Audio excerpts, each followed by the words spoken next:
So on behalf of all of you, that I congratulate Animesh Pradhan, who has got All India second rank in this year's exam. So please give him a big hand. Congratulations. All the best.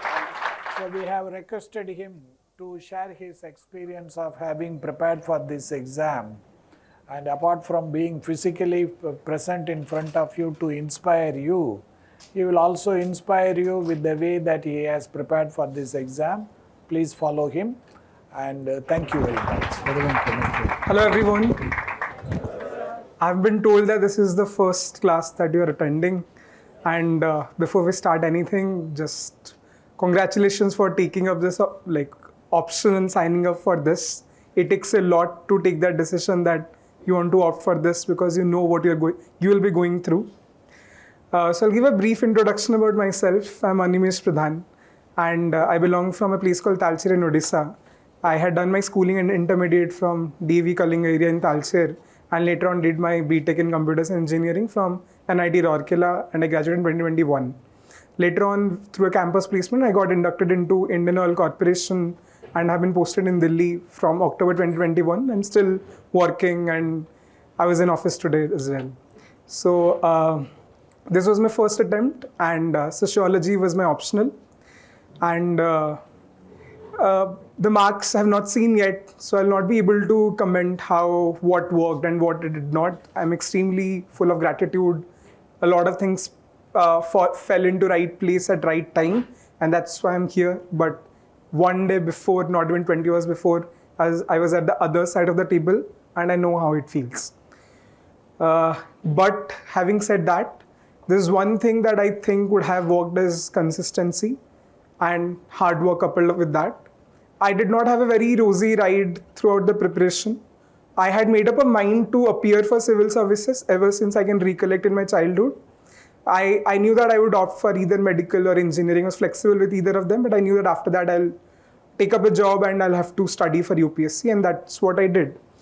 But a bit of a personal context, not just to garner sympathy, but to be honest, how the journey was.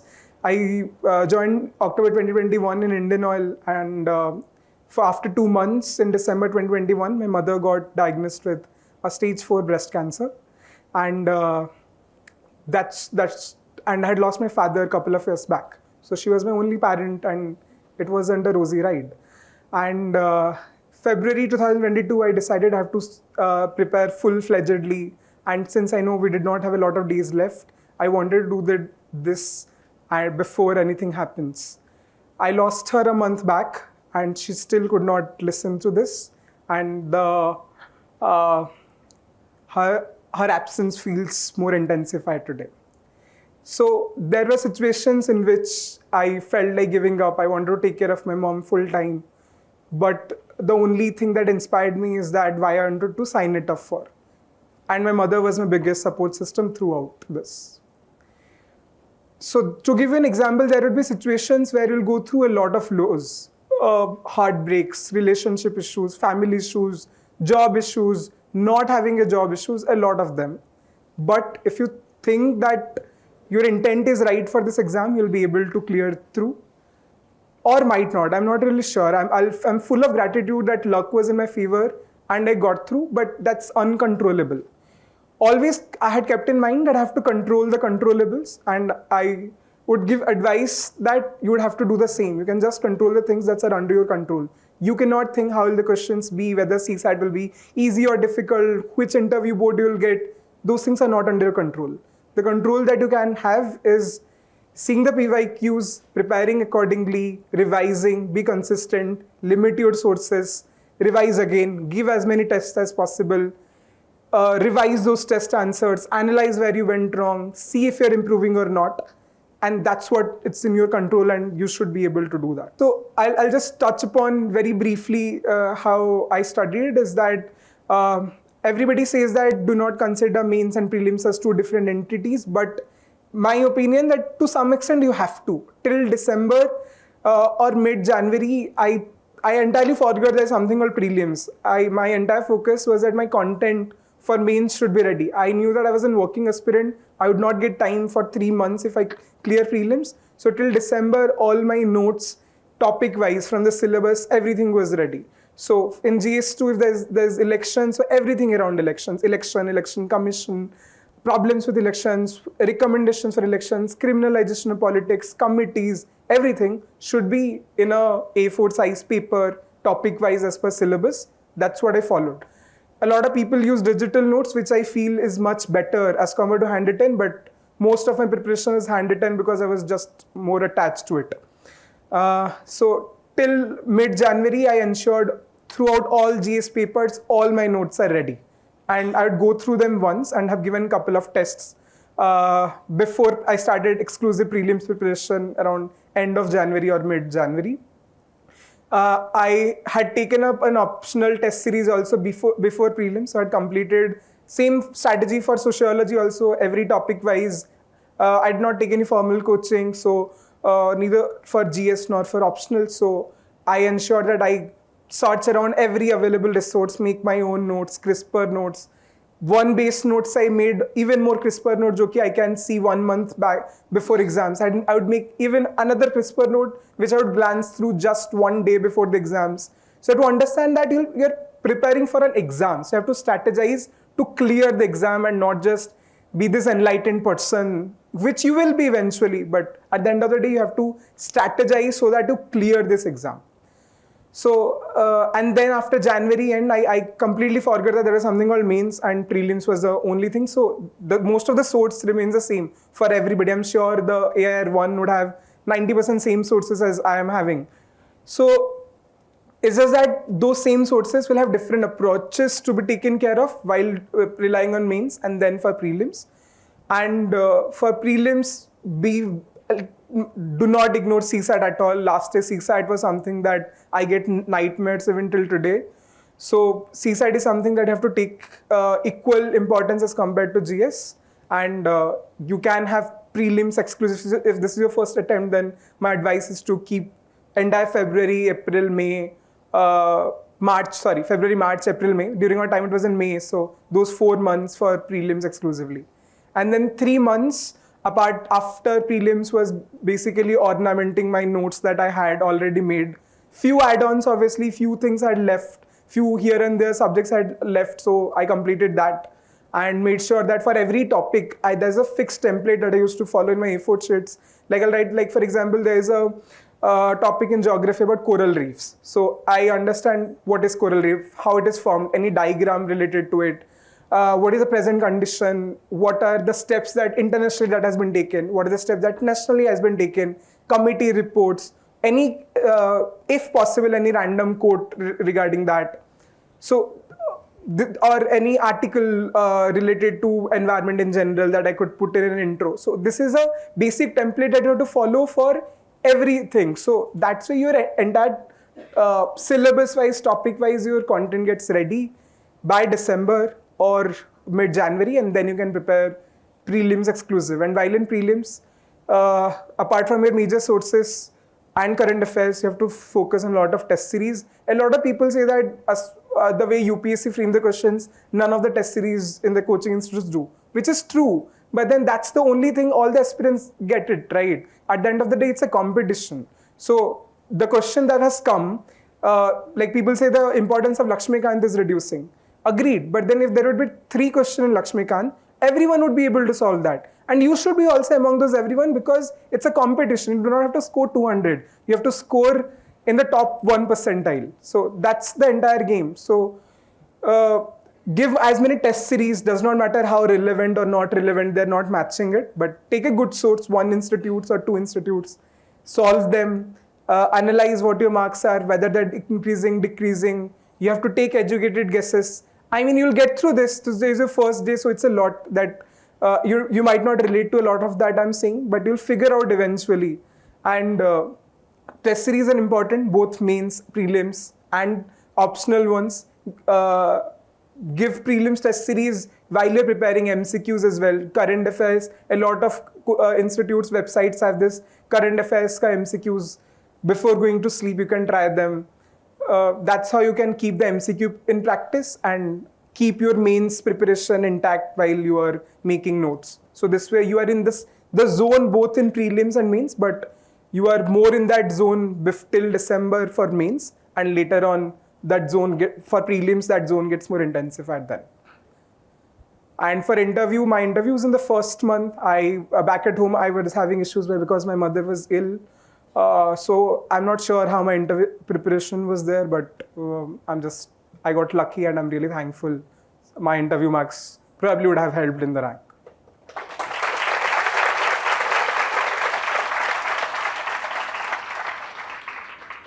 I'm not able to make notes out of that common word, poverty, unemployment. I'm not able to make those notes right in that exam. Correct. So Nitin Sangwan is an excellent book. But if for those cases, let's for example, poverty, there's one, or 5-year plans, or very random topics which are very GS oriented, you check online, there are random coaching institutes or otherwise sociology, you'll get thinkers' perspective. So from poverty, somebody would tell from a functional point of view, from a conflict point of view. So there will be Indian thinkers who would have talked about. And one thing that I had discovered a bit later, but Indian Express has a lot of good content of the sociologists that we quote who are alive, and they publish articles every week. So a lot of them still write in Indian Express. So I had picked up a lot of quotes about all these things, about religious fundamentalism or poverty or old age slums, all these things they write on, which are very relevant and that's happening like as a current affair. So you can refer Indian Express. They have this page where they by alphabetically they sort the columnists. So few of them you can see who are sociology people who are sociologists or would write about social topic, like Nivedita Menon writes on feminism, Christopher Jeffler writes about a lot of things, Ashok Gulati writes about a lot of things. So there are a lot of these people who keep on writing. So you can use them as one of your sources. But I had gotten a lot of things from test series as well, multiple test series, free or otherwise. You can see they would have content also. So just pick up those lines.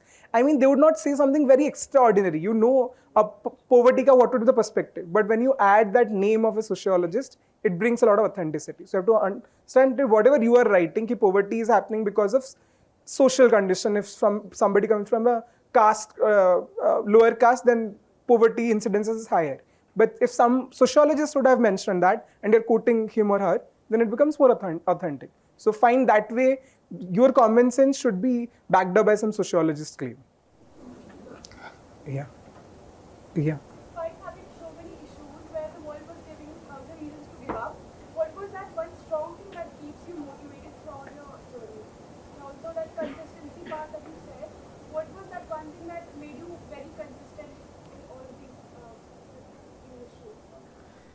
I mean, I think it was there always in childhood ki I'll have this is my something I would do. So which is very unhealthy, but I had made my entire life as UPSC, my entire identity. Everybody I know from college, school knew that I will do UPSC. So subconsciously, I knew that this is the best thing that I'll do. So I was only focused with UPSC and had made that my entire life, which is very unhealthy. So that's why I was focused here. Or kuch to profession I can't look at. I was very tired. I had interned with Microsoft, so I realized in college that tech is something that I'm not made for. And I knew that I wanted something which would make me feel more happy, more meaningful. So that's where there are multiple reasons to give up. But give up karke kya karu? Like now also I'm unhappy. I know that my mother's health was not in my hand. So I knew that I can't do anything. But if I become IAS officer, then probably it would bring happiness for me and her. And why I didn't give up was because I wanted to become IAS as soon as possible for her. As you mentioned that your mother passed away, that my father passed away 2 months ago, and then you were in a job alongside your preparation. I'm MBA student on this career right now, so it is very demanding as well, and your job must have been very demanding as well. So for me, what a typical timetable for you was would help a lot, like share that. How to divide the time, also my childhood. I understand, I can relate to that. I would say that like as the day progresses, your mental health deteriorates even more. So when I wake up, usually Mindbook was free. So I used to devote the larger chunk of my preparation time before I leave for office. So I leave for office at 10, let's say. So I used to wake up 5:36 and spend 3.5 hours or 4 hours at that time when my mind is extremely free. And then your life and work, every burden keeps on adding. So you're left with literally nothing at night. So night used to be 1.5 and 2 hours. And I used to utilize this 5-minute, 10 minutes breaks. For example, I'm traveling somewhere, or I'm returning from office, or I'm having a lunch break, or just I'm switching from one work to other and I want to take a 5 minutes break. So here I used to fill myself with some UPSC content. Like there are a lot of playlists, MCQ playlists that I used to go through YouTube, or just read that year's, like those 5 MCQs I would do from any coaching about that particular day. So that's how a smaller pieces, so that it does not overwhelm me. So those transition period I used to study. And also if I hope that you're doing better, but if you think so, always you can seek help from any professional guide. You're an MBBS student, I'm really sure you know this. So yeah, that's something that I had done, and I would also advise the same. Yeah.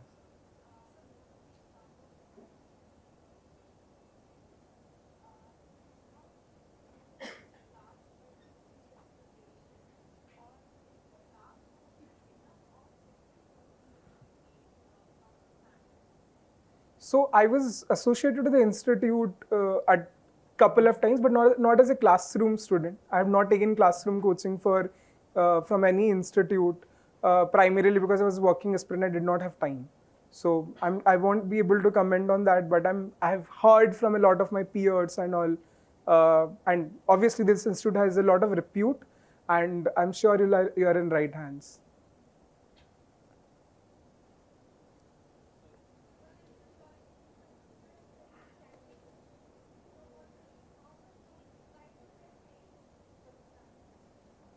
Sociology, I wouldn't say it's a static at all, as in paper 1 to a limit, yes, but paper 2 is extremely dynamic and most of the questions are very current oriented. So I'd say that current affairs has a lot of role, but you have to be sociological in those current affairs. People follow EPW as a magazine, which I haven't. Honestly, I had enrolled, took a subscription after my mains was over because I was bored. But before that, I had followed Indian Express, a lot of columnists, as I've spoken before. So you can use them to supplement your answer and make them more enriched.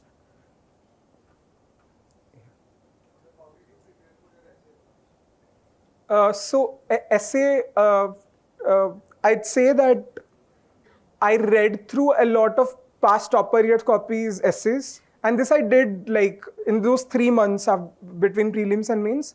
So I used to have a Evernote note entirely, and I used to take the screenshot of those portions of those essays, which I would found that this is a good example, this is a good anecdote, or a way of writing, this is a good use of alliteration, or something like that. So at this entire page where I had copy pasted snapshots of many essays that I would have read. And then this is one part I had done. And second, there are a lot of generic quotes or generic philosophical views that can be actually written in a lot of context, or that could be an opening line to a paragraph that you're writing. So I had this template of 20 to 25 philosophical views of Hegel or Aristotle or Plato or a lot of these people, which were very diverse. And I used to use them at multiple places to make my essay more sophisticated. And then obviously I practiced a lot of essays. I was not getting good with the flow, but with practice and feedbacks. But content-wise, this is how my major content came from, and your GS content will help anyway. Yeah. Yeah. Along with? So as I said, you'll have to find out 5 hours around every day. So make sure you read most of the time when your mind is not cluttered, and smaller part after coming back from office. And weekends you can try to make the best out of them. Why did you take sociology or optional as you are from technical?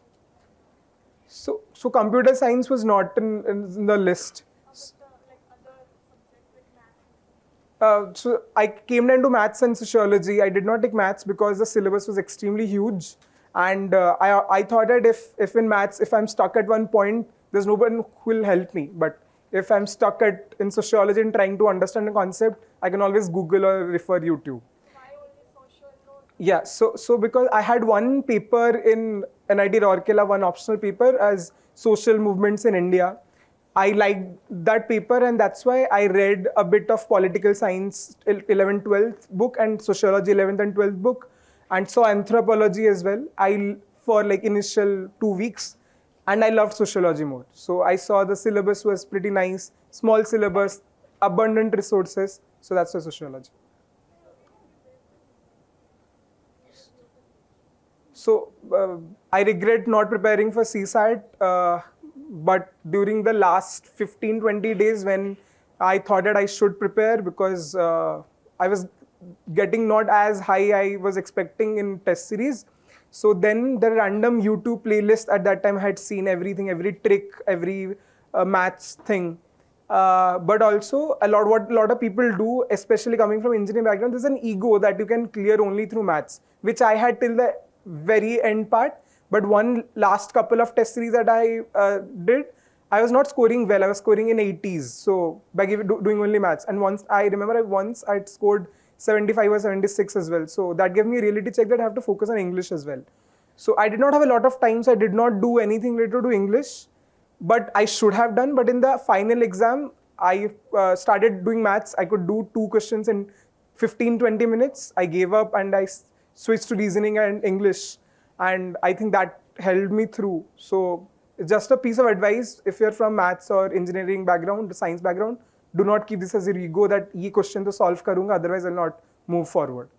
Put equal effort in English and maths, but I'm not really sure what should have been the right strategy because I had not prepared well.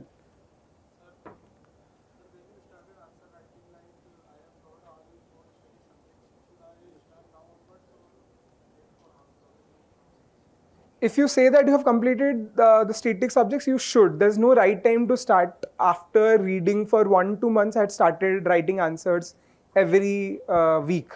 So does not matter how bad or good them are, get it reviewed. There are a lot of platforms that review your answers, just your answer, even though you're not a classroom student or that. You're a classroom student here, I'm pretty sure they will have their own answer evaluating modules as well.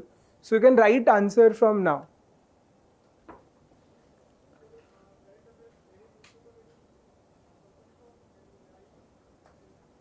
So I personally did not read newspaper regularly because I did not have time. But initially when I started for 2 months, I'd have read the editorials and first page to get an awareness ki what is in economy, what is happening, what is repo rate, or you will come across all these terms. But general awareness ke liye I studied for 2-3 months, just read through them.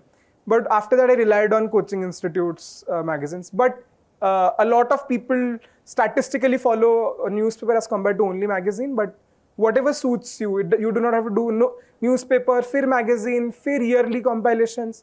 Nahin, stick to limited resource and bar read the same source like 4 times, 5 times.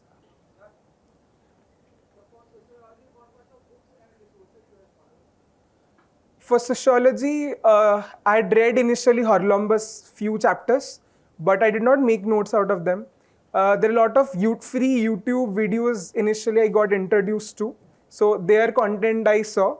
But then, as I said, I used to make this topic-wise notes. So when I started doing that, I used to have the Nitin Sangwan book with me. And I used to follow a lot of coaching institutes materials. So I used to open everything in front of me for that topic.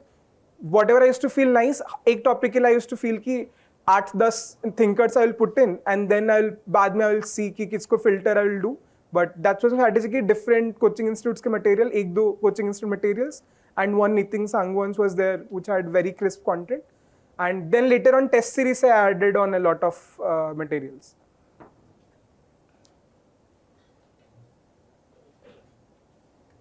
Thank you so much. It was wonderful interacting with you.